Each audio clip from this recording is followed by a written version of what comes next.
তো আজকের ভিডিওটা কিন্তু খুবই ইম্পর্টেন্ট। তো আজকের ভিডিওটা হইলো যে আজকের প্রশ্নটা হইলো যে স্বরধ্বনি কাকে বলে, কত প্রকার ও কী কী, স্বরধ্বনি এর সংজ্ঞা দাও, স্বরধ্বনি কী, স্বরধ্বনি বলতে কী বোঝায়। তো এটাই বলে দিব আজকে। তো কত প্রকার ও কী কী, তো এটা আজকে বলে দিব না, যদি এটা লাগে তাহলে অবশ্যই কমেন্ট বক্সে বলে যাবে। তো আজকে শুধু স্বরধ্বনি কাকে বলে, স্বরধ্বনি এর সংজ্ঞা, স্বরধ্বনি কী এবং স্বরধ্বনি বলতে কী বোঝায়। তো এটা কিন্তু একটা গ্রামারের একটা বিষয়, তোমাদের গ্রামারে এইভাবে আসবে যে স্বরধ্বনি কাকে বলে বা কত প্রকার ও কী কী, বা বলতে পারে যে স্বরধ্বনির সংজ্ঞা দাও। তো এই দুইভাবে সব থেকে বেশি করবে, স্বরধ্বনি কাকে বলে, স্বরধ্বনির সংজ্ঞা। তো এইগুলা করতে পারে তোমাদের অন্য কোনো গাইডে, অন্য কোনো পরীক্ষায় প্রশ্ন করতে পারে এইসব, যে স্বরধ্বনি কি, স্বরধ্বনি বলতে কি বোঝাও। তো আমাদের মূল টার্গেট আজকে যে স্বরধ্বনি কাকে বলে বা কত প্রকারটা আজকে বলে দিতে পারবো না, কারণ এটা যদি তোমরা কমেন্ট করো তাহলে আমি অবশ্যই দিয়ে দেবো, যদি তোমাদের 2 থেকে 3টা কমেন্ট হয়। যদি একজনও 2টা করো তাহলে অবশ্যই দিয়ে দেওয়ার চেষ্টা করবো। তো আজকে স্বরধ্বনি কাকে বলে, স্বরধ্বনি কি, স্বরধ্বনির সংজ্ঞা, স্বরধ্বনি বলতে কি বোঝাও। তো আজকের প্রশ্ন নম্বরটাকে দেখে নেওয়া যাক। তো আজকের প্রশ্ন নম্বর হলো 145 নম্বর প্রশ্ন। তো আমি কিন্তু 4 থেকে 500 মতো সংক্ষিপ্ত প্রশ্ন বা গ্রামার দিব।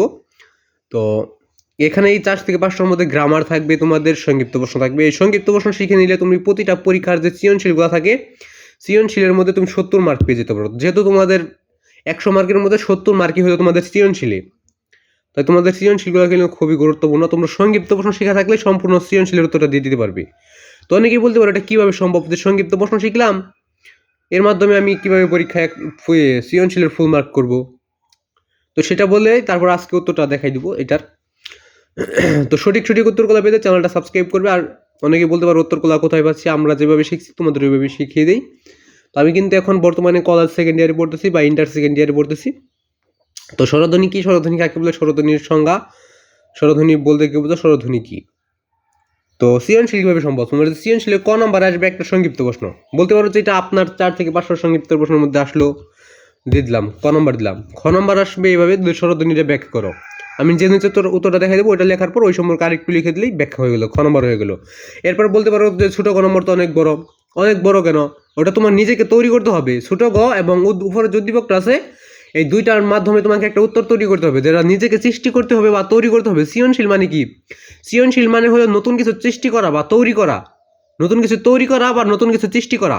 সৃজনশীলের অর্থই হলো নতুন কিছু সৃষ্টি করা বা নতুন কিছু তৈরি করা। তো আশা করি বুঝতে পারছো। তোমাকে ছোটো ক নম্বরের প্রশ্ন এবং উপরের উদ্দীপকের মাধ্যমে একটা উত্তর তৈরি করতে হবে বড় গ সেম একইভাবে। বড় গর প্রশ্ন এবং বড়ের উদ্দীপক সম্পর্কে তোমাকে এইভাবেই প্রশ্ন করা হবে, যে উদ্দীপকের আলোকে বিশ্লেষণ করো বা এটার লেখো। তো এইভাবে প্রশ্ন করবে। তো স্বরধ্বনি কি, স্বরধ্বনি কাকে বলে, স্বরধ্বনির সংজ্ঞা, স্বরধ্বনি বলতে কি বুঝছো, তথ্যটা দেখে নাও।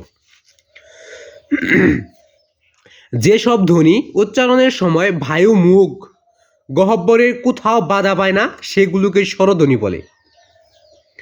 তো আশা করি বুঝতে পারছো উত্তরটা। তাই আমার বলেছি, দেখো, যেসব ধ্বনি উচ্চারণের সময় বায়ু মুখ গহ্বরের কোথাও বাধা পায় না, সেগুলোকে স্বরধ্বনি বলে।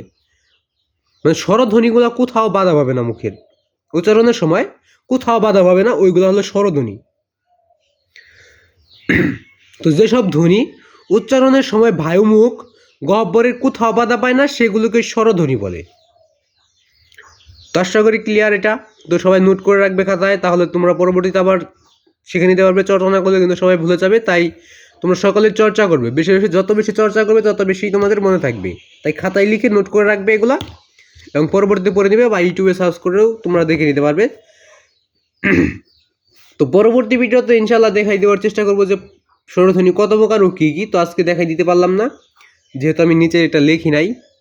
তো উত্তরটা আমি তোমাদের পরবর্তীতে দিয়ে দেবো। তো আজকে পর্যন্তই, সবাই ভালো থাকবে, সুস্থ থাকবে এই কামনা রেখে আজকে এখানে বিদায় নিচ্ছি। তো খোদা হাফেজ।